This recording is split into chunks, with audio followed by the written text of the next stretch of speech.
Okay, test, okay. Sorry, did not sign into the Zoom.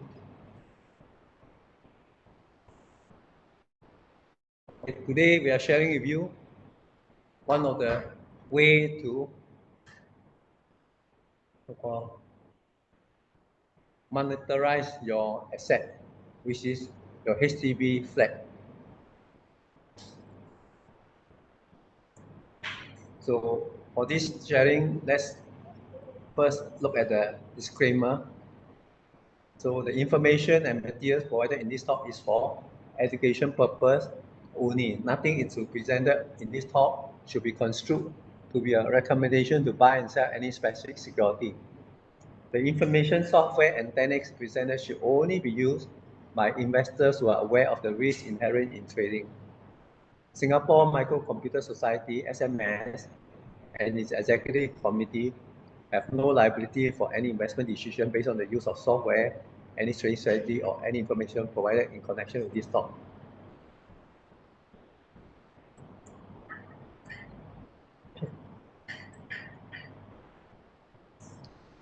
Okay, as an introduction, for many Singaporeans, myself included, their HDB flat is their most valuable asset because whether you like it or not, more than 80% of us are living in the HDB flat. So it's more than a roof over our head. It also is appreciating over the years, appreciating asset. That means its value of your HDB goes up every year. So if you don't do anything, you will also nothing happen, but you are not able to enjoy a good retirement life. But if you use this method, you can so-called release some money out of your current asset when you downsize, and then you have more money to spend, whether for investment or for holidays or for whatever usage you have. This is especially so you have family which is more than husband and wife, you have your children. So after, as you grow older, your children possibility will have married or move out of the current flat. So you're left with yourself and your wife or your spouse to manage the 5-room flat. So this is a good time to consider right sizing by moving to a smaller HT-room unit. You will spend less time cleaning and you should able to enjoy greater security in your later years. So that is the so-called as a simple way to talk about it. Now look at the synopsis. To do this process, there are 3 main considerations before right sizing your home. How much do you need for retirement? You can use this retirement calendar.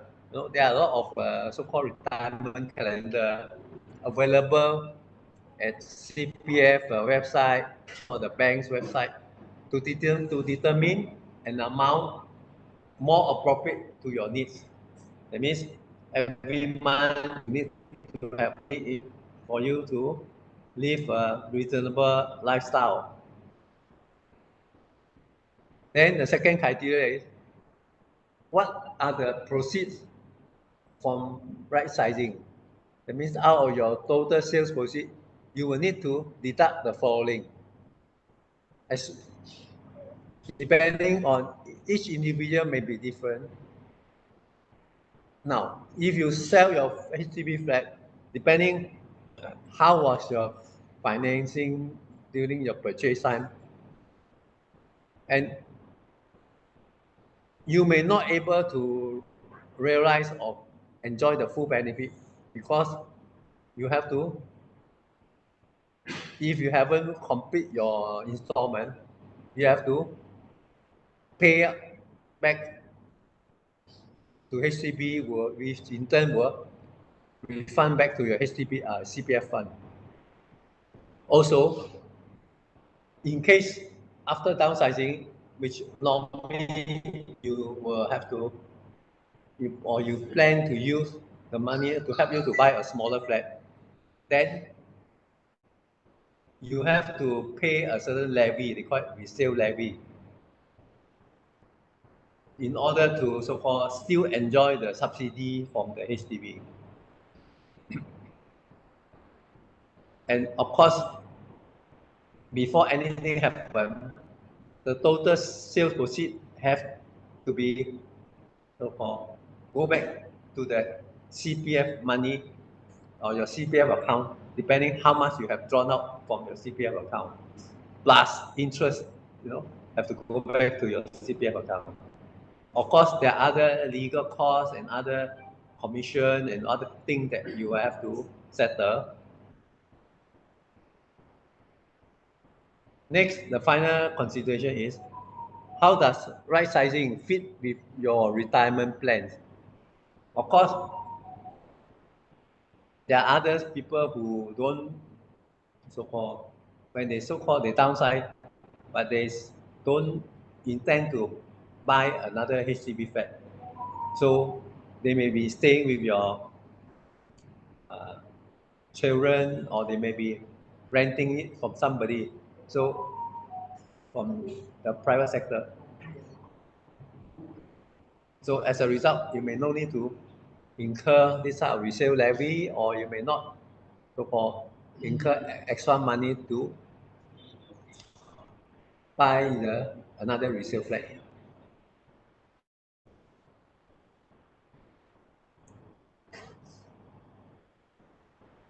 This so-called calculation of how much do you need was derived from a study sometime in 2019. It was calculated that most Singaporeans will need about $1,379 per month after retirement, or roughly $16,540 per year to live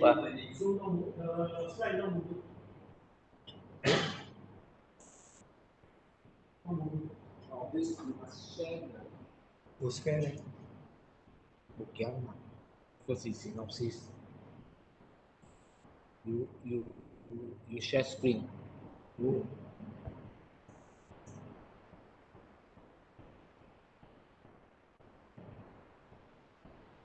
You cancel the stop. Okay, share screen again.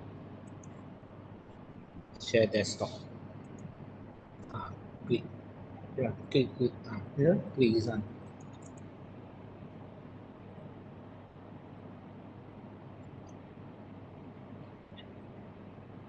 Okay, saya.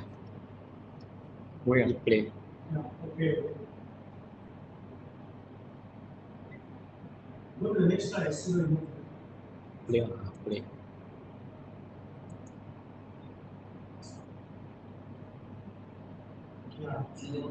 Okay. Yeah. Okay. How come the song share halfway stop? Because you share the app, copy, share the app on the screen. Or share the app? You share the screen, then you move your share app. Well, lack of practice. So how much do we need for retirement?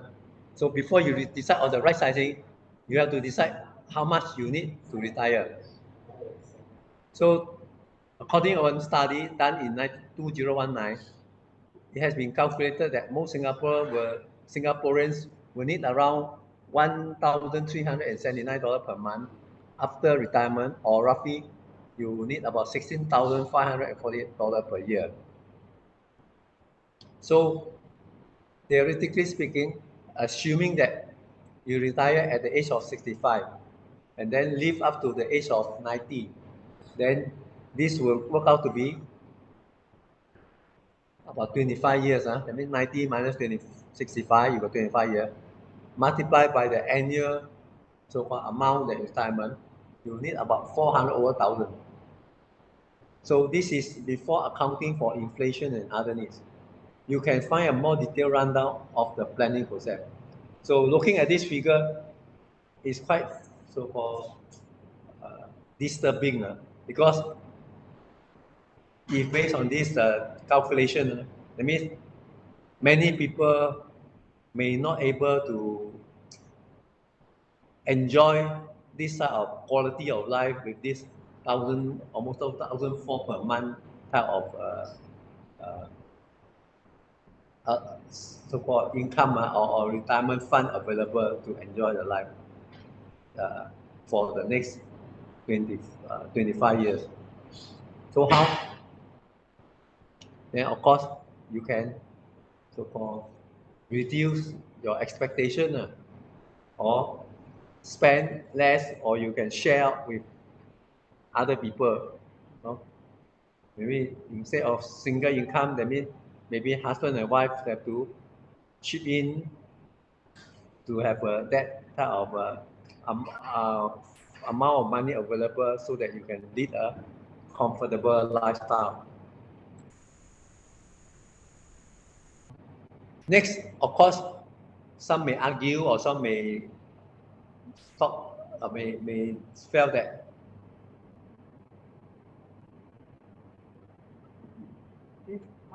is it moving or not moving? But I found my this one not moving. Huh? Zoom not moving. 或者来呢 I click here. Yeah. This okay, but this not moving. Is what there? Eh? No. Now how much do you need Oh. for retirement? Now second slide for how much do you need retirement? Oh, your Zoom something wrong. Yeah.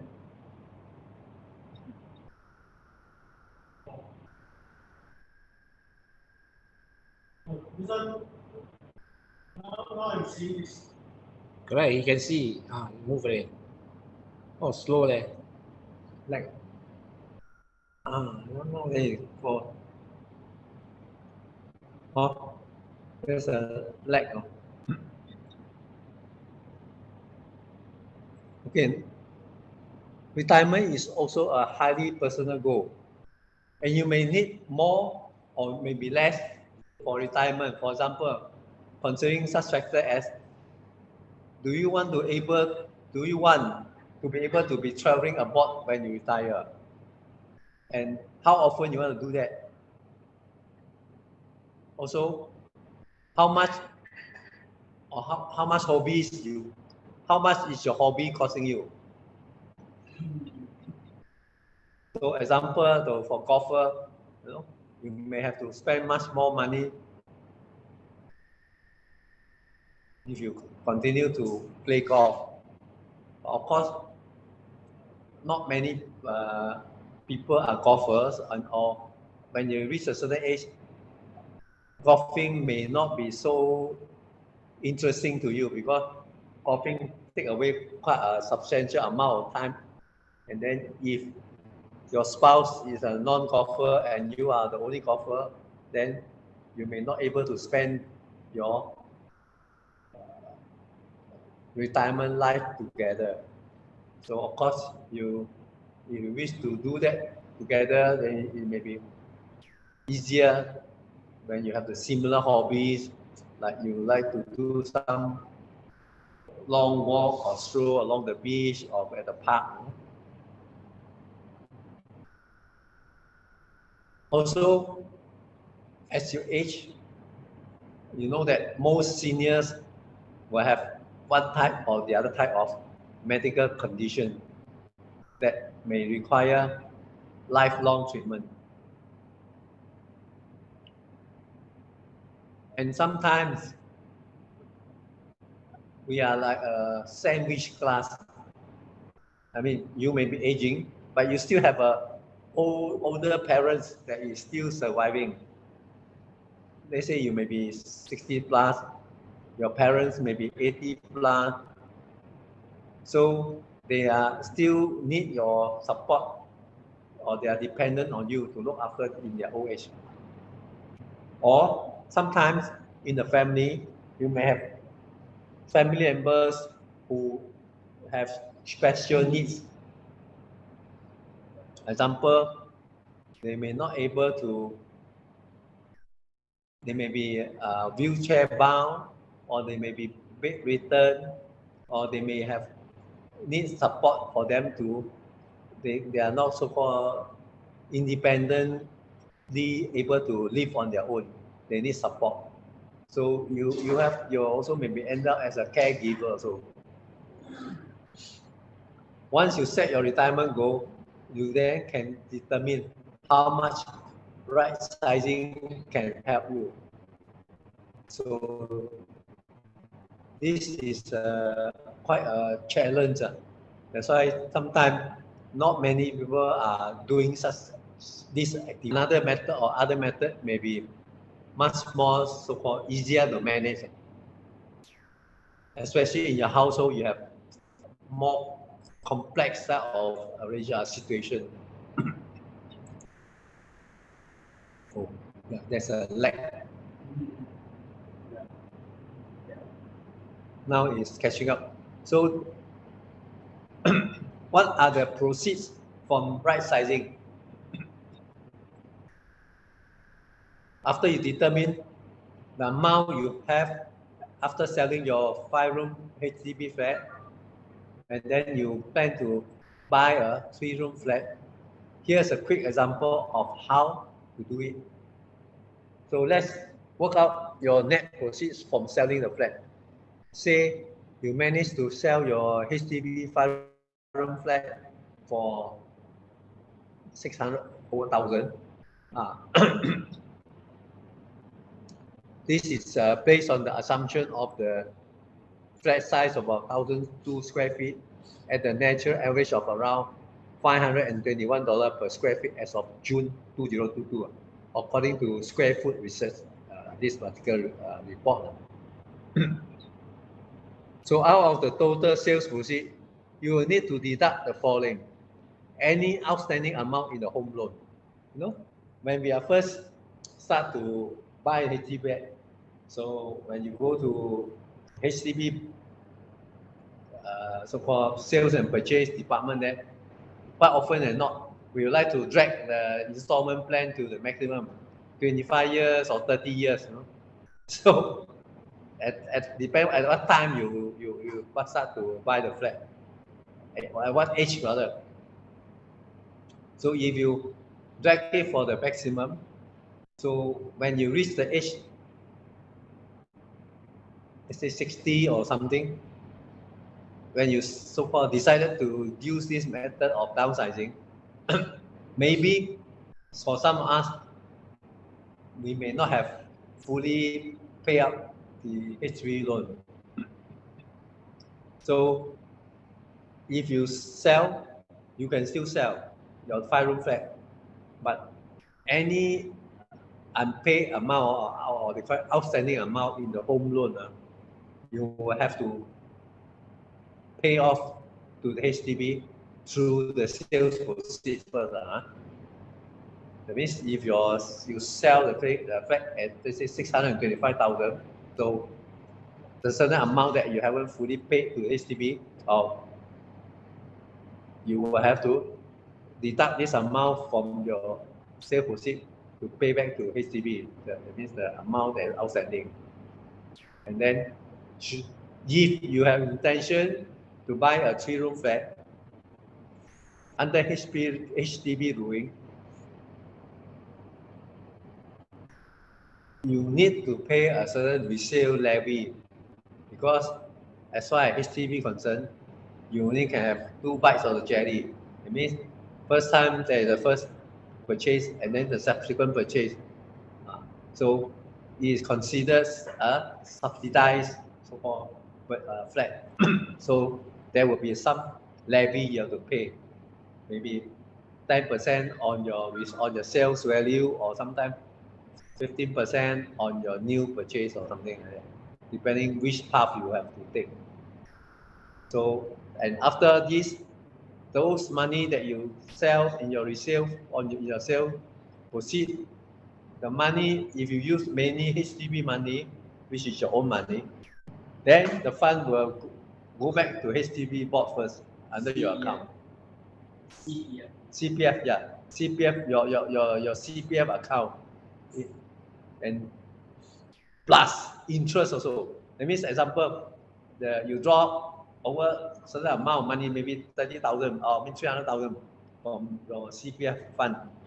This 300,000, supposedly, if you didn't draw out from your CPF account, will attract a certain interest rate, maybe about 3% or 2.5% per year. So this amount will be calculated and will be looked up that so much amount plus the interest, first of all, has to go back to your HDB account, I mean CPF account. Right. So in addition, just for simplicity's sake, you have to pay legal fee as well as sales commission on the sales to the agent. So that's why you find that sometimes it's quite a complicating process now. But don't worry, most HDB housing agent will be more than happy to help you to get involved, to help you to sell the flat and explain or help you to fill out all the necessary form to so-called downsize. Because for the agent concerned, this is part of their so-called professional expertise. And then don't forget, if you sell something, chances are you may want to buy another smaller size flat. So they may able to get two so-called transaction from you. One is a sale transaction and one is maybe a purchase transaction.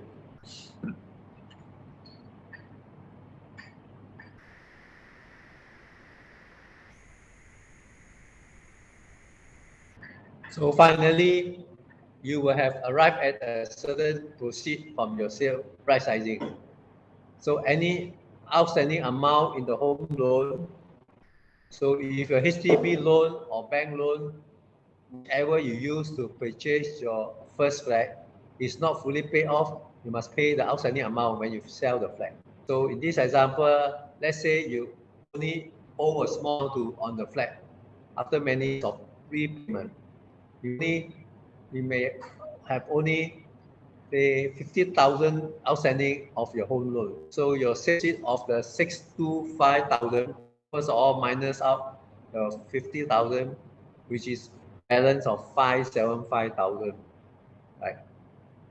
So this is the first part of the so-called proceed that you were able to supposedly enjoy. But next you will find that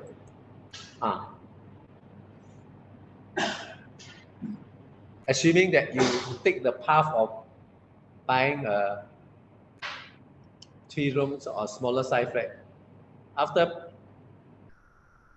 under HDB ruling, if you sell a subsidized flat to buy another subsidized flat, a subsidized flat refer to the following: whether it's a BTO flat, built to order flat, or sales of balance SBF flat, or EC bought from the developer, or any resale flat that was purchased with the aid of CPF housing grant but not proxy housing grant. Note that BTO flat, SBF flat, and ECs are considered subsidized even if you didn't take a CPF housing grant. So as the government has subsidized the cost to make them lower than the market rate.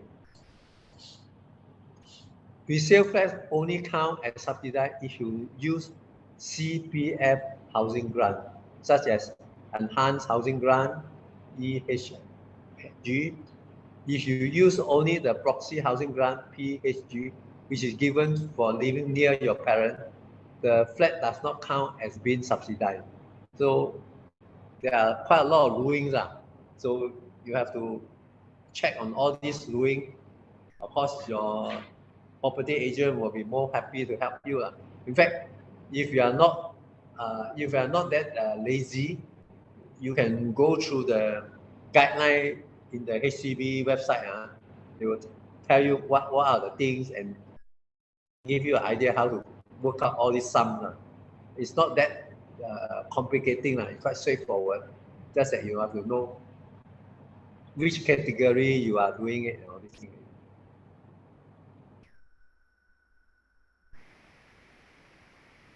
So next thing is that resale levy. Remember that the resale levy only applies if you're selling a subsidized flat to buy another subsidized flat. So if you sell your 5-room flat to buy an unsubsidized 3-room flat, that is, you don't take CPF grant for the 3-room flat, then you don't need to pay a resale levy. So under HDB rule, if you don't take CPF grant, then you are not considering buying a subsidized flat, then you will save on the resale levy. For example, let's assume that you buy a 3-room resale flat without grant, as you may have more than enough cash from selling your 5-room flat, then you don't need to pay the levy. That means you try to make use of those sales proceeds to pay out all for the smaller flat that you next buy.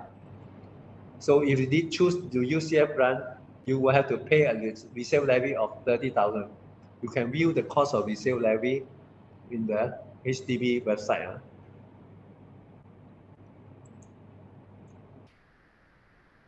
So next is the CPF refund. When you sell your flat, you have to refund any money used from your CPF ordinary account, the CPF OA, to buy the flat. In most cases, Singaporeans use their CPF OA to pay for the flooring. When we first apply for HDB flat, chances are the down payment, the initial down payment of the flat, any housing grant that you use to buy the flat, monthly loan repayment, buyer stamp duty, and other legal fee, all this will be involved in calculating the refund. So you need to refund this amount plus accrue interest of 2.5% over the year. So imagine you have used a CPF money, which is basically your own money. If you don't use it to buy HDB flat, you are supposed to enjoy 2.5% so-called interest every year over maybe the last 20 or 30 years. But since over the last 20 or 30 years, you have drawn out this amount of money to pay for your HDB flat. So when you sell your HDB flat, the amount of money that you get from the sales proceeds, they will work out how much CPF money will have to be refunded back to your CPF account, plus the interest of 2.5%. So there are quite a substantial amount of money will go back to the CPF account. So provided time of when you sell your HDB flat,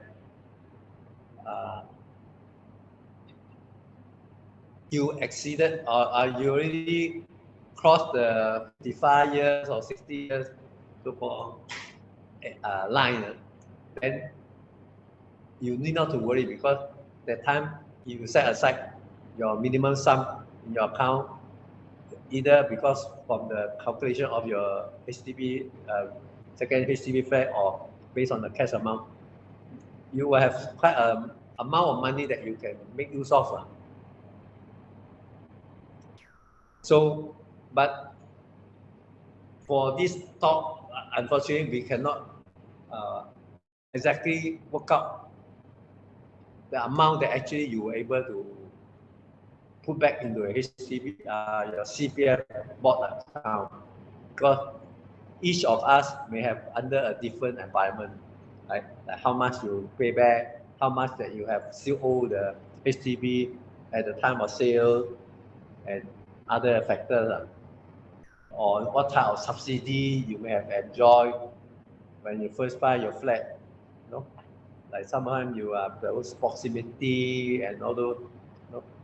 Take for example, the latest budget statement, you'll find that depending on how much salary you have, now the government is giving lenient so-called subsidy. You earn small salary, they give you big subsidy. But then 30 years down the line or 20 years down the line, should you sell your HDB flat? All these so-called subsidies that are provided by the government, HDB doing. But first of all, have to be deducted out plus interest, go back to your CPF account. Right? Go back to your account because you take out money from you. So you are. Yeah. The subsidies go back to HDB. HDB. That means go to subsidy, go back HDB. Yeah, not CPF. Is there interest? Huh? The subsidy will return to HDB. Will HDB charge you interest? That one we have to see HDB website to check confirm. So now.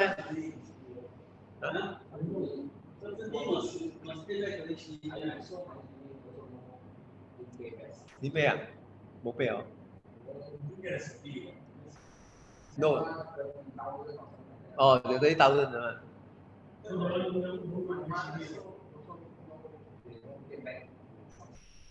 When is it the thing? Because there's effective date. No. Effective date one. I thought subsidy free or not. No. You go back to HDB, then you buy a second flat, then. Yeah, okay. The subsidy will not go back to HDB, but should you, that's why the levy come in, should you buy the next HDB flat, so-called is still considered subsidy flat. So they will impose a levy on you because you want to enjoy the subsidy, so they will impose a levy on you. Yeah, correct. The second subsidy, No levy, correct.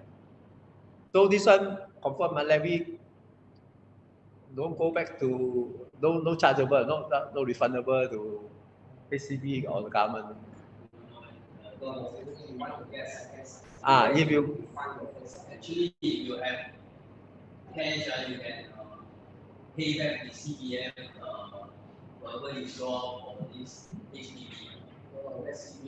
No, that's CPF. You can actually pay back. You can use cash to pay back. So that you can actually. New rules prime location, you recover some percentage when you sell the house. Yeah, they call it resale levy also lah.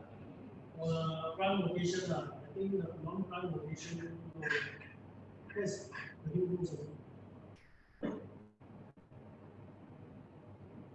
But anyway, I have come across many intelligent Singaporeans. Somehow they have computed the how much they can income they can get or how much money they can monetize their flat by downsizing. So I understand quite some of them work out the figures quite attractive. That's why they downsize it. Last time when I first sold my first HDB flat, I have so much difficulty to sell, I was in Jurong. Don't know, after I move out, it take me more than 1 year plus before finally managed to sell it. And then the resale, the levy quite a big amount. So my first sales, I didn't really enjoy any so-called profit. In fact, almost break even or no gain, no lose. You will buy the first flat, you sell it off, you don't buy the next flat. No need to pay levy. No levy. Yeah, that's why you have a choice. You don't want to pay levy, that means you don't want to buy the second, you buy private or what, then you no need to. No, you buy resale lah. Outside the levy is based on the sales price. Into the numbers fund based on the don't go under declare. Under declare. There's a danger under declare the seller. Many agents During transaction, pay tax to argue. who pay tax to government. See, you pay higher than you pay tax. Later this one is If your resale price is 500,000, you declare 150 now. The seller on the same day 150 you also We just become less. no, but you declare the seller on the day to pay out. You say 150. Then you come the common use. Okay, so CPF refund. To determine the amount of your CPF refund, you need to go to log into CPF website with your SingPass. This will specify the amount you need to return. So I don't know how many of us really do this exercise before you actually get involved in selling your or downsizing your flat, because this is a very important step. Because other, huh? No, I mean the CPF. Or last time you're in the business of for the property agent.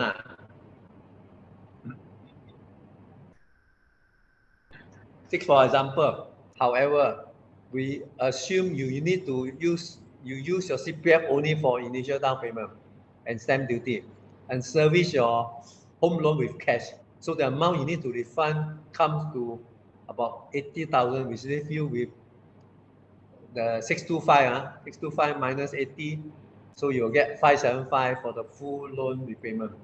There's 80,000 refund, so you get 495.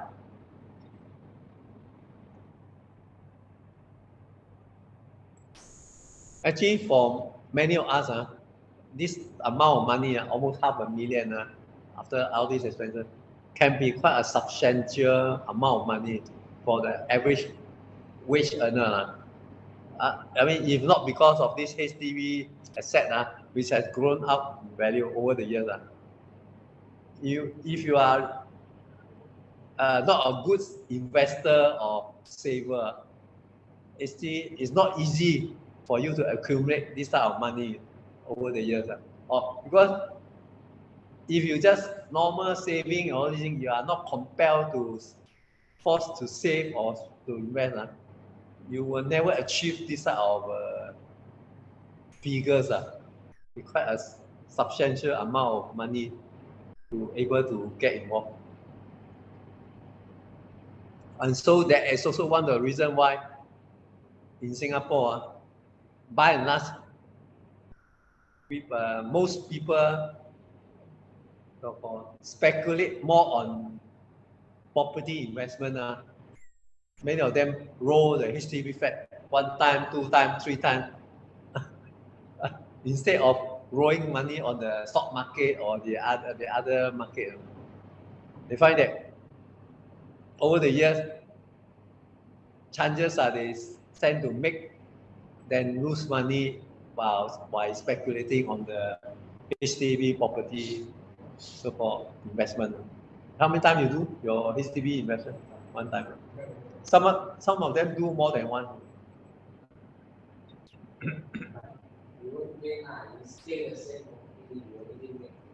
Yeah. Get bigger size, right? Then you want percentage wise.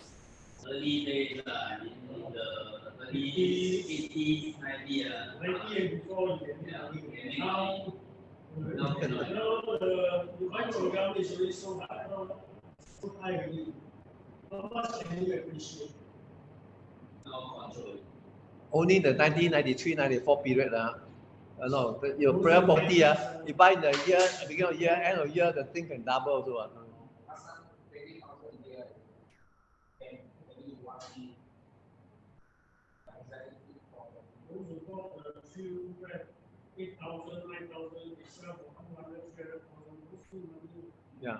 Now, so much appreciation. Yeah.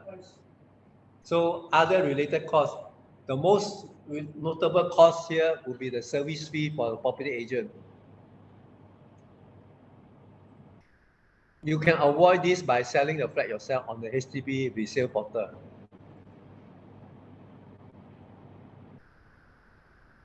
But out of convenience or out of ignorance, by and large, a lot of HDB owners make use of property agent to help them to transact this type of sales of HDB flat. So actually, the 2% of the resale price as a fee actually is still negotiable. It's not a fixed rule. There is no ruling say that you have to definitely pay 2%. It's a negotiable figure actually.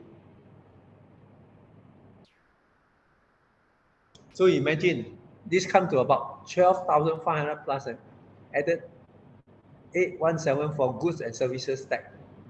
So that's why 2 years ago or last year, in spite of the so-called recession, the bonus income that the Singapore government make from stamp duty and all these property transaction, how many millions of dollars that we generated the income for the government.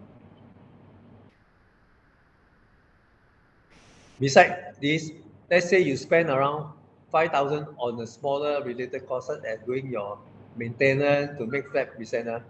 There may also be small outstanding costs like fees for upgrading works. So all in all, it will leave you with about 495,000 after discharging the home loan and refunding to CPF of 8 and minus 18,000 something for realtor service fee and other costs. So you still get back about 481,600. So as you, I don't know whether you are aware or you are ignorant, realtors, that means the property agent fees are negotiable. We use 2% because it's common amount charged.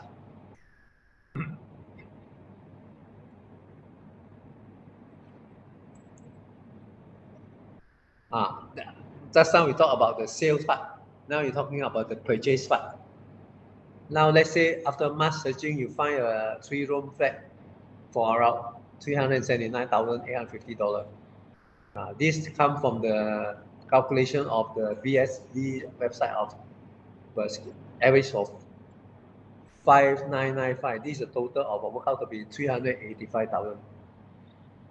We also add in about 15,000 for renovation for the 3-room flat, which if it's a resale sale, you usually need to renovate. So the BSP is based on the price or value of the flat, whichever is higher, round up to the nearest dollar plus the IRAS stamp duty. And you calculator, you work out how much you have to pay. So if you deduct the cost of a HDB flat room from your net sales of about the 481 something minus the 38 something, so you still end up with about 95,000 something. After $15,000 of renovation cost, we leave you with about 80K to help you in your retirement. So after going whole the exercise, you release about 80 over K for your retirement. Assume a flat size of 710 square feet at the national average of 535 per square feet as of June 2022, based on the survey of the square foot resources. So renovation costs are highly variable and depend on your needs. Some home buyers may spend as little as about 10K or less, but you want to get leverage, the sky is the limit. So actually, my one side one a lot pay 400K renovate. 400K. Oh, HDB. So the whole room look like hotel room. Very nice. How does right sizing fit with other requirement plans?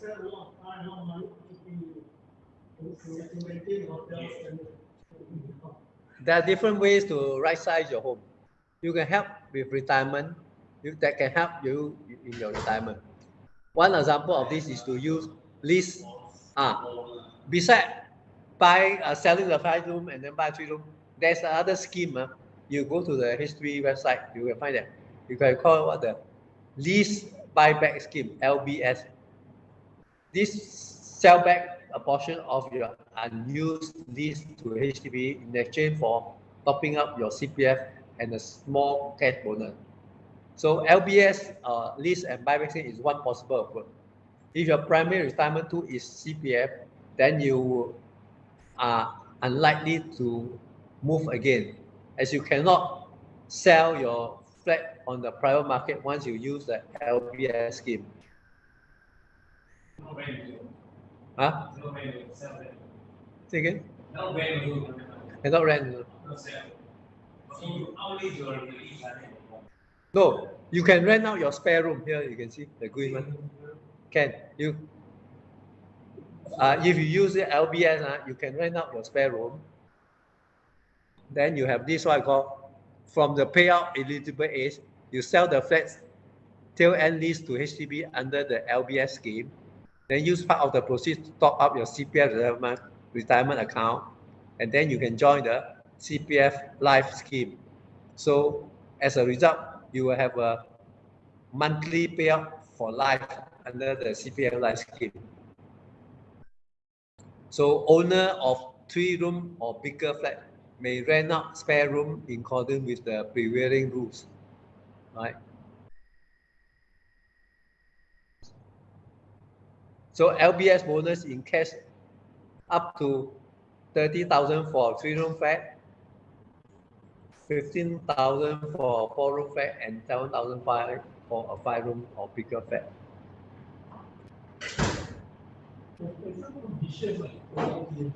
Say again? Yeah, there are of course a lot of conditions. How many years balance life and your age and certain scheme. There are some brochure you can look at it. They will tell you what. That's why this LBS thing, so far is not that popular. I don't know why. Because they calculated must be live up to age of 95 at the flat. So your flat, let's say your flat left with 60 years, when you are 65, right? Then you only sell back 30 years. Yeah, sell back 30 years.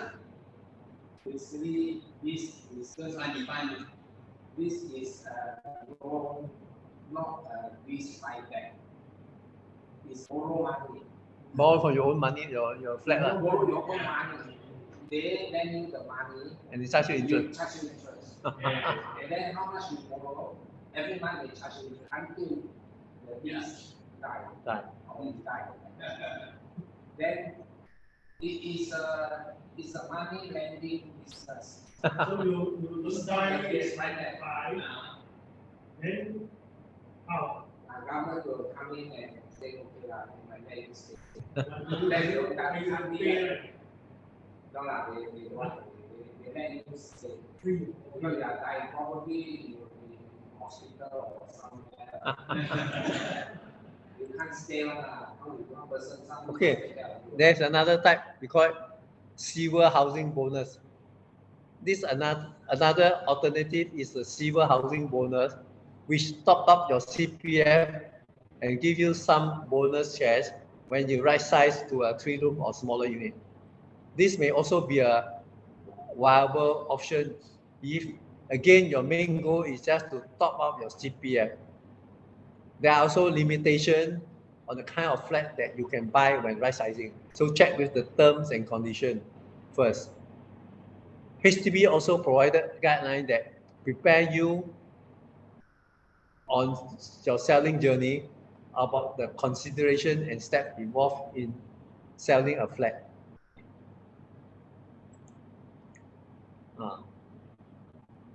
So this is a second option or third option. I would prefer to move out on my current flat. So after you move out, let's say at age 55 and above, you buy a 3-room flat or smaller unit with silver housing bonus scheme. So receive silver on the left, you can see that you will receive silver housing bonus scheme up to 30,000 cash and keep any balance proceed. So you put the center part, you put part of the proceed from selling the current flat and buying in the next one into CPF retirement account and join CPF Life. So from the CPF Life account, they will pay you up on, you'll get payment every month until you kick the bucket, or not until kick bucket, or up to the age of 85. No. Life is for life, Like, So owner of people may rent out a spare room in accordance with the prevailing HDB rules. Then the other is you may also rent out your flat, move in with your children or your other family member, then you receive rental income.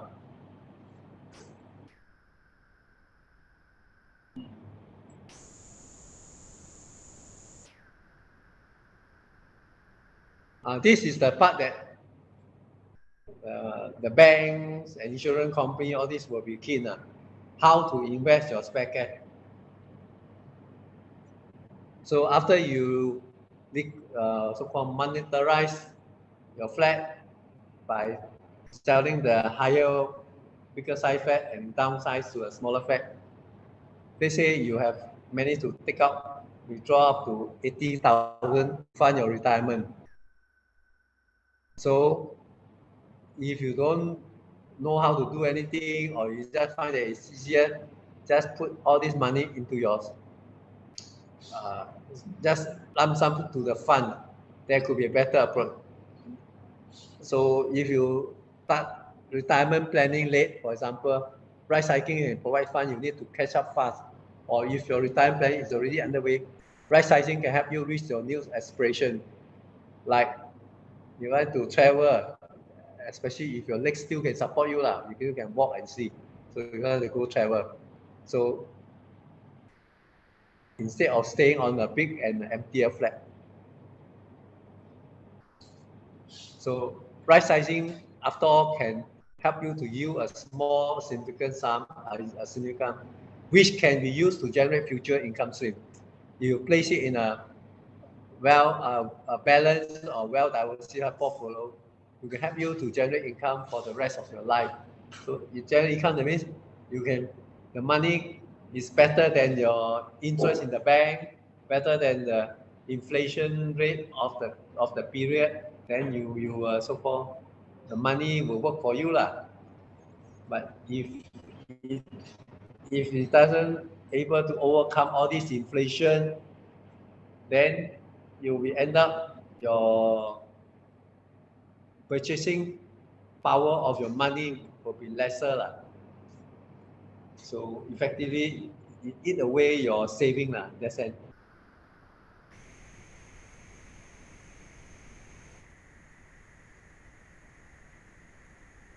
So normally, in the past, I share with you is more on the planning, the activities, and planning how to so-called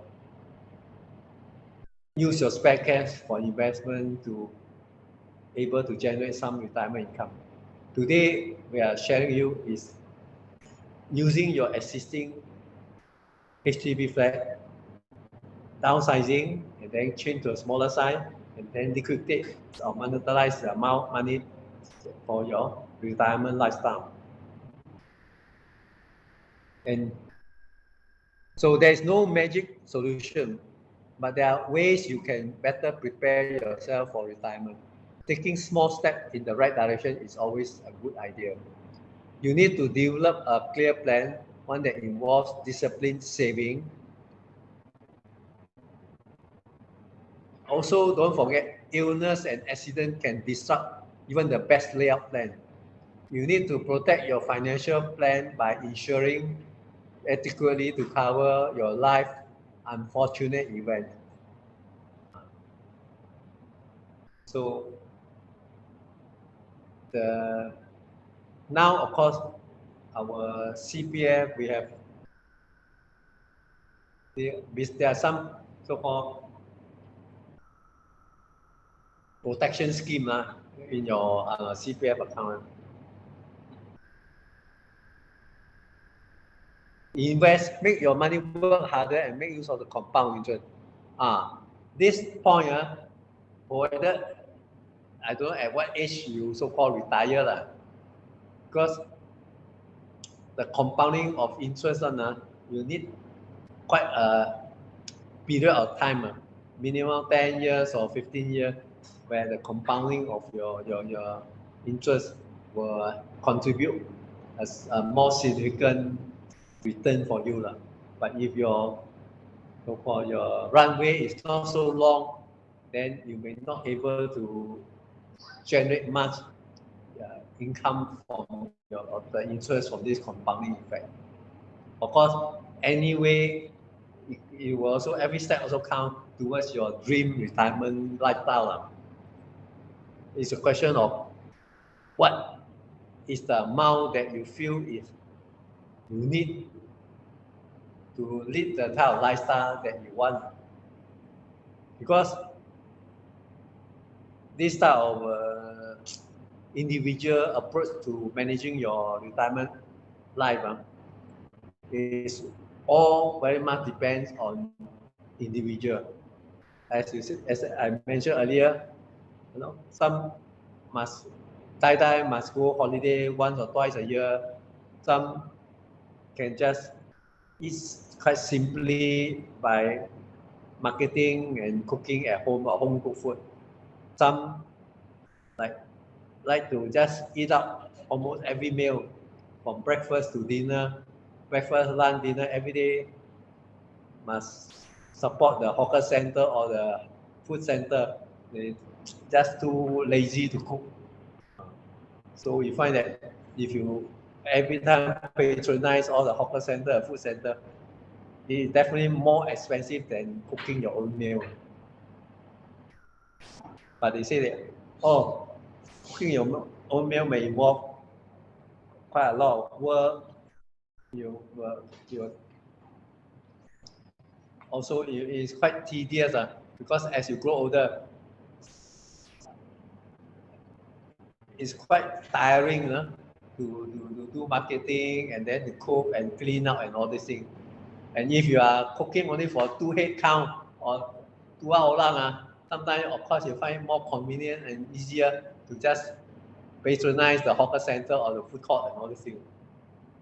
And that also provide you some sort of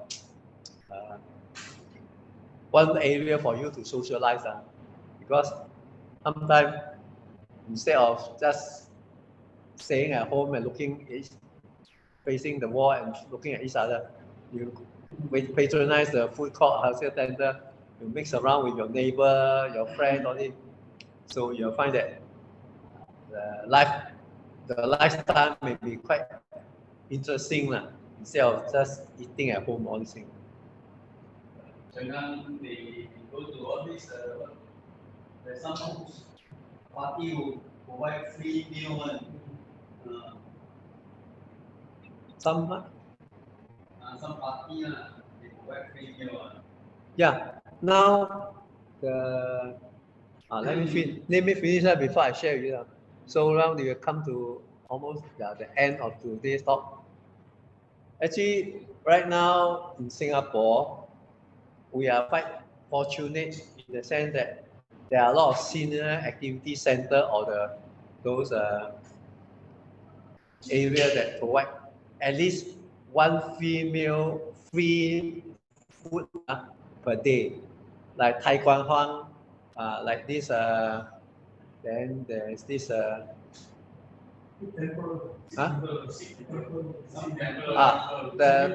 The Sikh temple, Buddhist lodge. There's some activity center at HDB My side,